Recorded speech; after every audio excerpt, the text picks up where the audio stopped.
Speak No Evil has just been released in cinemas, and this retelling of the 2022 Danish psychological horror movie is one that I've been eagerly anticipating. Before watching this latest version, I rewatched the original and I was keen to see just how similar they'd be. For the most part, in terms of the lines of dialogue, certain decision making behind the shots, and also with the core message, it was the same. However, there was one big difference: the ending.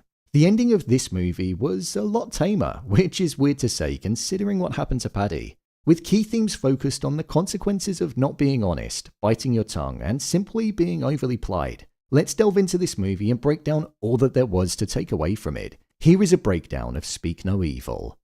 Just to let you know, this video will contain spoilers. So, at its core, this movie was about what could potentially happen if you don't take yourself out of the situations that you're uncomfortable with at the expense of upsetting somebody else, somebody that you don't even know.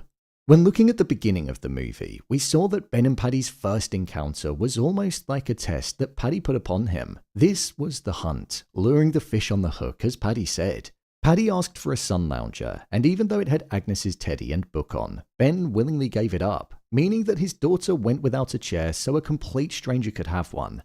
This was something that ran throughout the main character's core, putting other people's happiness and comfortability over his and his family's.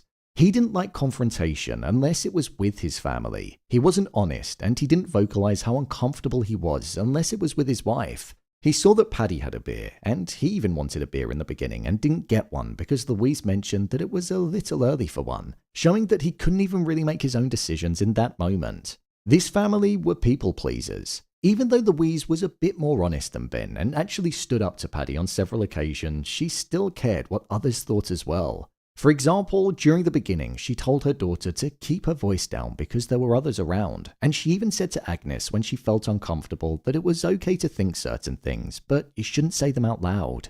The kindness, appreciation, and consideration for others was what ultimately landed the family in this situation where their life was on the cusp of being taken away from them, and their daughter was going to be too.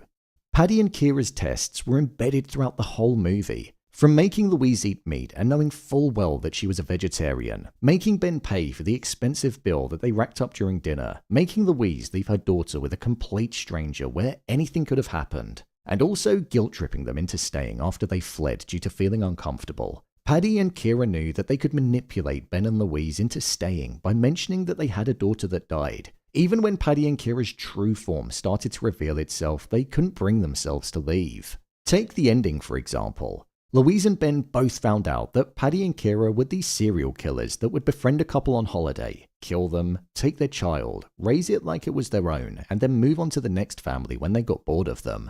Yet even once knowing that, Ben was still willing to walk into a room full of tools with Paddy, leave his family with Kira where anything could have happened, and not pick up the hammer as a weapon. Something that you could tell that he was contemplating doing at that moment, but he chose not to. Even Ant being thrown into the lake, which caused Ben's family to be trapped because it allowed Paddy to close the gate whilst he went after him. Their kindness was just exploited by the family, and they knew exactly how to get them where they wanted. When Ben said, "Why are you doing this to us?" and with Paddy responding by saying, "Because you let us," it really did highlight that there were multiple opportunities where the couple could have gotten to safety if they had have just listened to their gut, and they hadn't have just been afraid of upsetting two people that Louise even said at the beginning they didn't even know well enough to stay with for a weekend. Agnes knew that something was suspicious, but she was told not to vocalize it by her mother. It was quite powerful hearing Agnes saying to both of her parents that something had been off since they got there, but they were just pretending that everything was fine. Even an 11-year-old knew something was up, and the adults in the situation were just too afraid of upsetting people. The ending of this movie is where it differed drastically from the original. There's going to be spoilers for the original movie here, so if you don't want to hear it, then click to the timestamp ahead.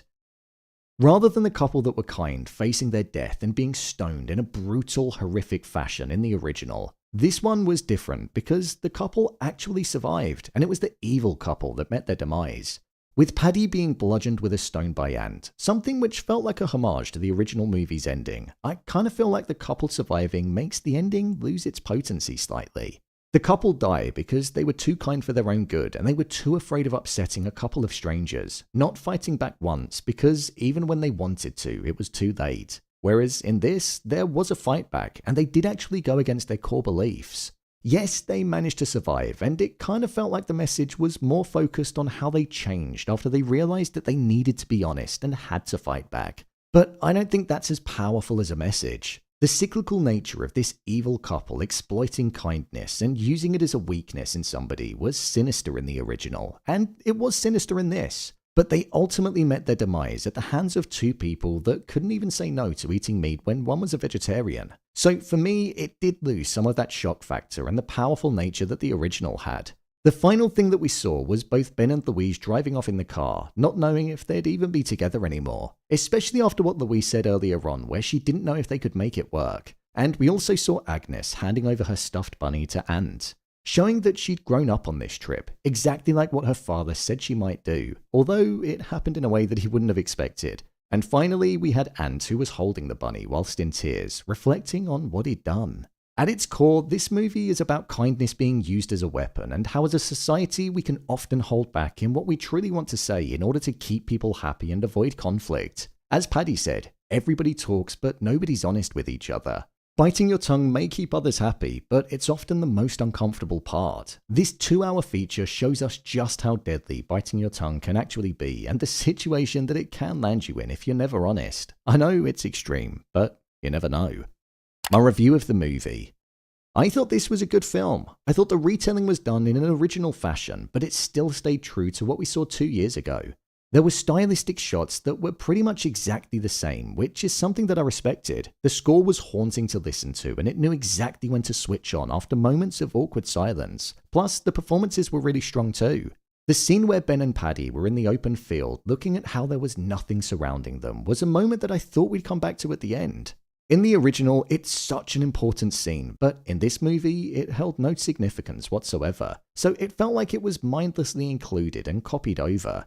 The contrast between Ben and Paddy was something that I thought was great in this movie. You really saw the almost yearning to be like Paddy that Ben had when he first met him, and how that continued when they got to the farmhouse. Ben was a weak individual, and he ultimately put his family's life in danger by not taking them out of the situation. Even when they were locked in the room, we saw him crumble, and Louise had to get him to snap out of it.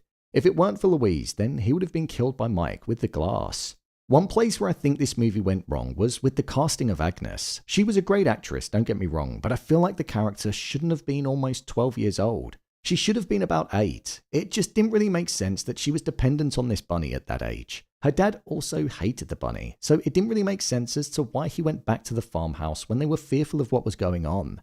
I understand that he was a people pleaser and he would have wanted his daughter to have been happy, but his family were the only people that he was actually ever honest with. And he openly stated several times that he hated the bunny, so it didn't make sense at all. In the original, Bjorn hunts around the city to find it because he wants to, so going back made complete sense in that case.